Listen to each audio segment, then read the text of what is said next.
Welcome back to Journey of Self-Awareness. I'm your host, Otto-san Harmon, and today I'd like to continue this little series that we've started on spiritual practices, kind of continue my introduction to spiritual practices. If you saw the last video, we discussed the reasoning behind spiritual practices and how they work. Today I'd like to talk a little bit about why we want to engage in spiritual practices, why it's important to engage in spiritual practices. And what I'm going to argue is that spiritual practices are the panacea to almost all of our personal and social problems that plague us as a nation and as people in the modern world. For example, Americans are among the most time-stressed people on the planet. We're hurried and harried and frantic and frenzied. I see it every day at work. People who are, moving at lightning speed trying to get through their day and get everything done that they feel like they need to get done. And there's not enough time. There's not enough time to worry about the time. There's no time. They're always hurry, hurry, hurry, rush, rush, rush. And then also, if you look at the data available from the World Health Organization and others, the CDC, for example, Americans are among the most depressed and anxious people in the world. We have the highest rates of anxiety, depression, suicidality and suicide of any people in the industrial world, where we live in the richest country in the world, the wealthiest country in the world. But of course we also have high levels of economic and income inequality, so that wealth tends to be concentrated in the upper tiers, upper echelons of the economy. But you probably read articles, if you read the national media, about it started well before COVID. It dates back many, many years, actually, but it was exacerbated by COVID, and that is the reports of the adolescent mental health crisis that we're having in the United States. In fact, the public health officials are now calling this a public health emergency. It's a mental health emergency among adolescents, and drug overdoses and suicide are ranking among the leading causes of death for persons under the age of 30. So spiritual practices are the antidote to so many of these personal problems, because they take, well, for many reasons which we'll discuss, but for one reason is they take the focus off of the self and put it on others. As I argued in the last video, or mentioned in the last video, spiritual practices tend to weaken the grip of the egoic self, which is the source of all suffering. The ego is the source of greed and anger and selfishness and aggression and crimes of all kinds, and the basis of so many social problems and community strife are centered in the preoccupation and the self-centered nature of the egoic self, of concentrating, focusing on the self, and the glorification of the self, and the edification of its desires, and so on and so forth. Also, the United States is rife with political polarization that's being driven by massive levels of misinformation and disinformation and active propaganda. You know, it's what do they call it in the military? It's psychological warfare.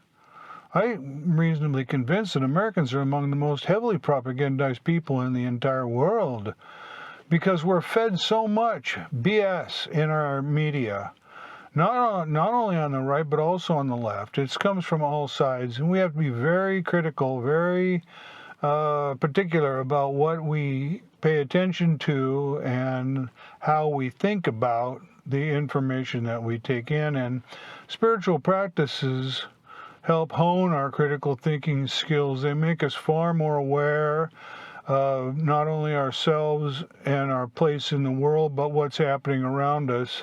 So they are very many benefits to a regular spiritual practice, in addition to the ultimate goal, of course, which is to awaken to your true nature and to find the peace and the fulfillment of an awakening. So I believe very strongly that regular spiritual practice or practices, adherence to regular spiritual practices, are indeed a panacea. They're an antidote to so many of the personal problems that we have in our lives, but which also get magnified on the global stage and in the cultural landscape around us. They promote emotional balance and inner harmony, peace. And as I mentioned, spiritual practices are antithetical to the cravings and the attachments and the ignorance. People who very regularly read Holy Scriptures and they're truth seekers who will not stand for the kind of lies that we are fed every day in our media. So, of course, the goal is to overcome what the Buddha called ignorance of our true self, our true nature. So, spiritual practices also help us find meaning and purpose in life. They cultivate a sense of inner peace and serenity, of deep tranquility, relaxation, centered, even awareness. They help us build resilience in the face of challenges, and they promote an adherence, like I mentioned, to the pursuit of truth and justice. And I'm reasonably convinced that if everyone cared more for the welfare of others than they do their own self, that everyone would be well taken care of, and we could bring about a heaven on earth right here. I think that's what Jesus meant. So spiritual practices are incredibly important. In fact, I would argue that awakening is the most important thing you could possibly do that could happen to you in this life, for multiple reasons, which I've discussed over and over and over again in this channel. If you'll go back and watch my previous videos, you'll develop very good understanding of my position and what I would argue. Now, those are the reasons, or they're among the reasons why that we would want to engage in spiritual practices. The other reason, of course, is that spiritual practices work.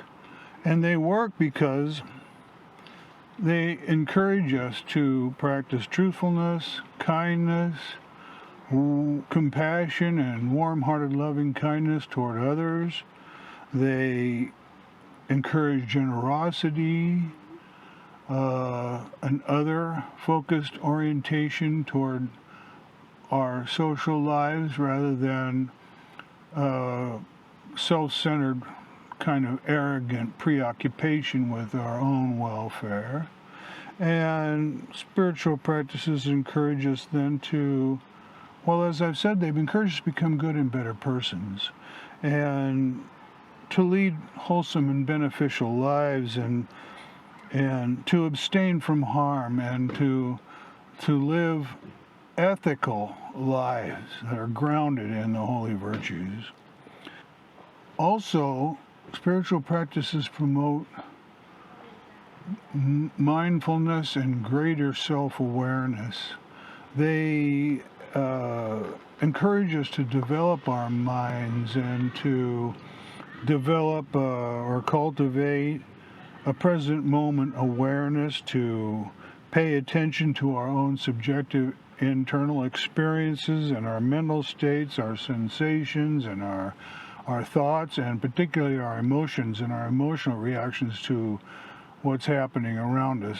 If you've watched my previous videos, then you'll know that I've argued over and over again that what happens to us doesn't matter so much as it's how we react to what happens to us that counts. That's what really matters.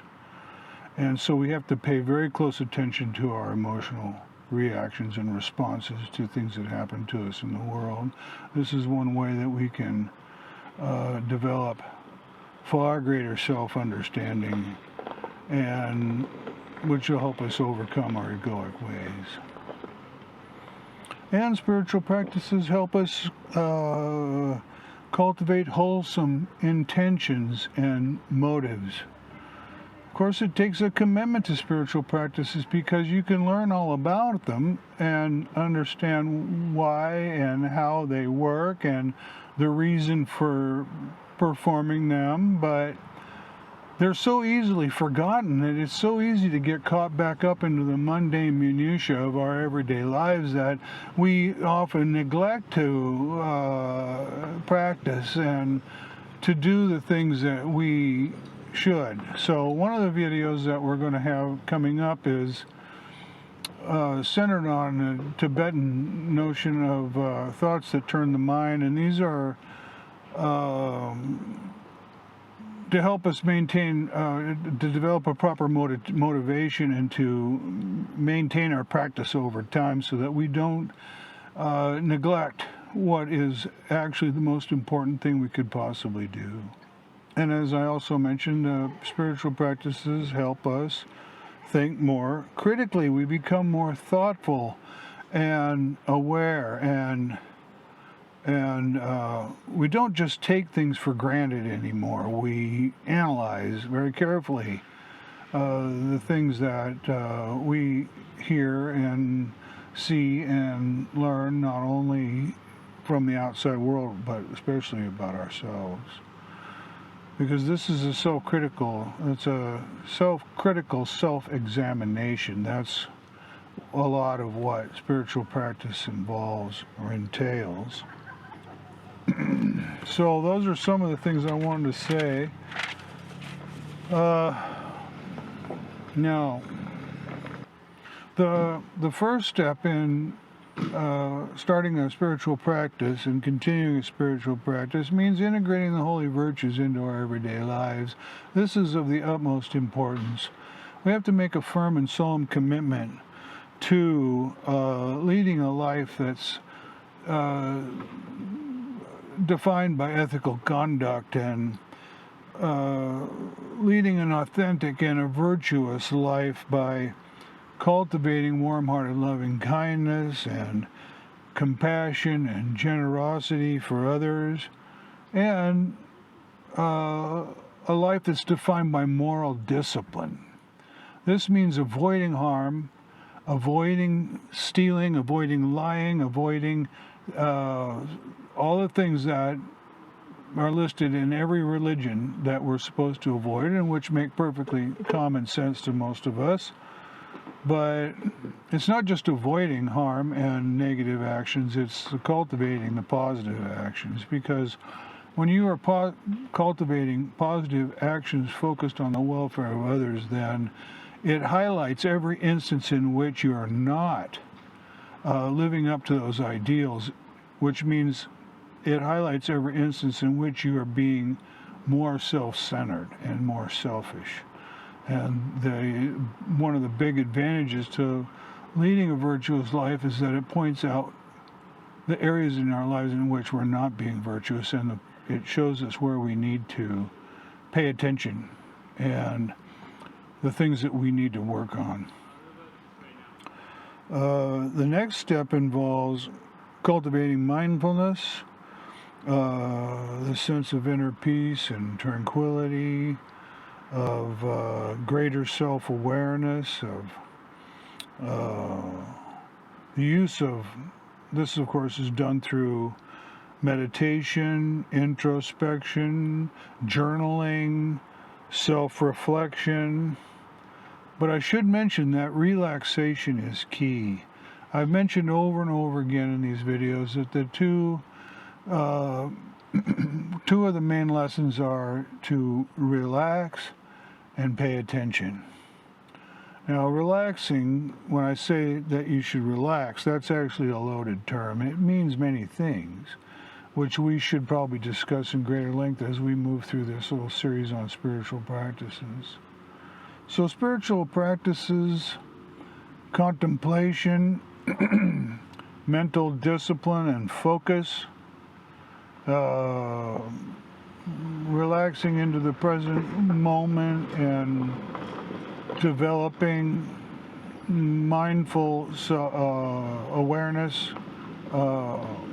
mindfulness of the present moment. These practices make the mind more pliant, and they clear the deck, so to speak. They make room for deep insights and wisdom to arise from within. There's a deep well of wisdom within all of us, and where we obscure this well of wisdom and keep it tamped down and blocked by our own selfish preoccupations, our aversions, our attachments, our clinging, it's the what have I said? It's the hamster wheel of life, being caught up on the hamster wheel of life. And of course, spiritual practices are designed to help us get off that hamster wheel and to make room for the divine. So of course, there's many practices that help with this. There are devotional practices, there are practices for purification and forgiveness, seeking divine forgiveness. And then, as I just mentioned, there are many practices that cultivate mindfulness and steady concentration and awareness. And then there are also many rituals, spiritual rituals. As I said in my last video, I'm hesitant to discuss specific practices. There are so many spiritual practices that you probably want to find the ones that resonate most strongly with you. We can talk about the classes, kind of the broad classifications of spiritual practices in future videos, and discuss them, at least discuss some of the more specific practices in passing. But the point I want to make is that, because I mentioned it's getting caught up in the hamster wheel of life and our preoccupations with our own self-interests, spiritual practices help us escape our own mental matrix, the mental matrix and the prison of our own making, and the intellectual and emotional blockages that keep us wedded to the egoic sense of a separate self. And so that's also among the main reasons why spiritual practices are so important, is because they help us escape this source of our own suffering and the suffering of others. So, of course, the attachment to our own egos is the main problem. It's the primary source of all of our personal problems, and as I mentioned, it's the source of our suffering.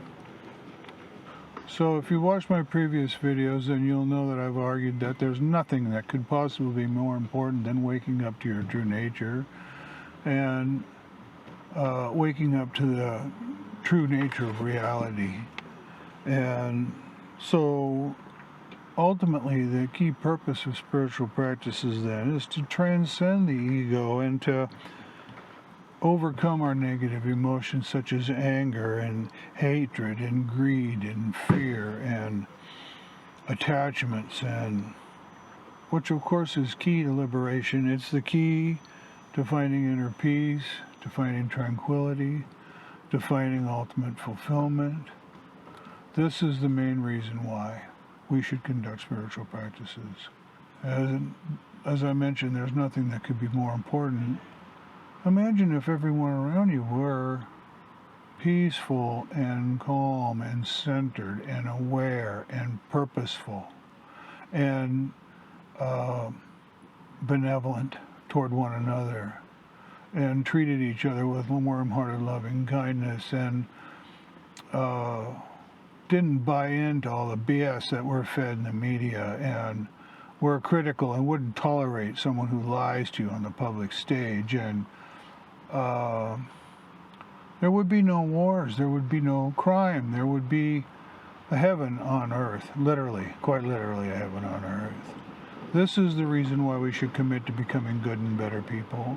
This is the reason why we should pursue a spiritual practice that will lead us to the promised land.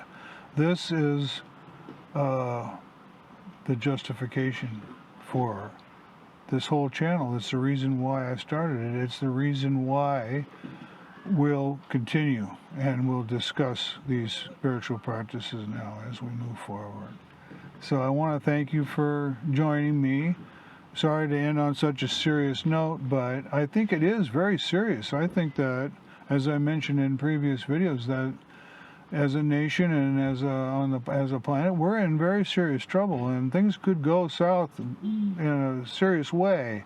I think we're at a tipping point. Things could go very positive, or they could go very negative, and I think that a great deal depends on how many people are able to foster a sense of awareness within themselves and pursue what's right and proper. Not just for themselves, but for everyone, for the whole world, for the planet. So this is my mission. I invite you to join me on this mission, to take up spiritual practices, to make the virtues, the holy virtues, the center of your life, to promise that you will not cause harm, that you will strive diligently with commitment to become a good and better person. Thanks for watching. Don't forget to subscribe. Be sure to tell your friends about the channel. And we'll see you next time right here on Journey of Self-Awareness. Thanks again. Bye-bye.